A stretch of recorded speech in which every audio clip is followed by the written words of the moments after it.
ሻጭ በኩል ተከሳሽ እንግዲህ የነበረ ሴት ናት ሻጯ ማለት ነው ሻጠችው እና በጣም ቆንጆ ናት ያሏሽ ማለት ነው ፊዚካሏ ምናምን አለባበሷ ምና ኤቭሪቲንግ ስታይ በጣም ቆንጆ ናት መልኳ ብቻ አይደለም ሼፕዋ ራሱ የሚገርም ነው ከዛ እኔ ራሱ ተደምሜ ሚስቴን አስቀድሜ ይቅርታ ጠይቅ ወሬታው እንደምረጭሎ እሺ ዳኛው ማለት ነው ወዷታል ገብቷል ዋው እሺ አንተ ተከራካሪ ነህ እኛ ከሳሽ ነን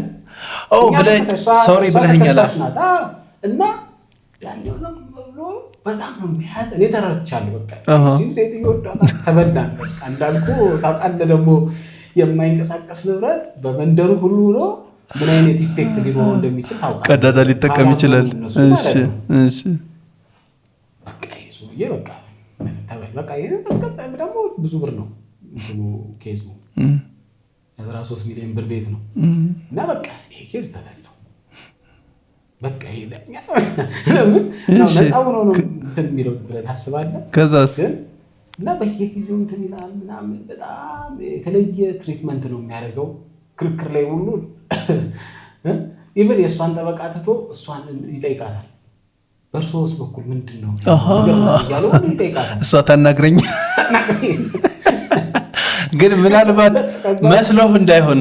አይ የሆነ የምታየው እንደ ሰው በሰውኛ ነው እንግዲህ ፋይናሊ ግን ማለት በውጤት ደረጃ ምንም እንትን ያለ ነገር የለም ገብቷል ከመስማት ተወስኖልናል እነሱም አልካዱ ሙሉ አንፎርቹኔትሊ ሙሉን አልካዱ በቃ በሁሉ መሰረት ይፈጸም ያው ያቺ የሰበር ውሳኔ ያለች አይደለ ሙሉን ካልካደ ማለት ነው በመንደሩም ቢሆን ማለት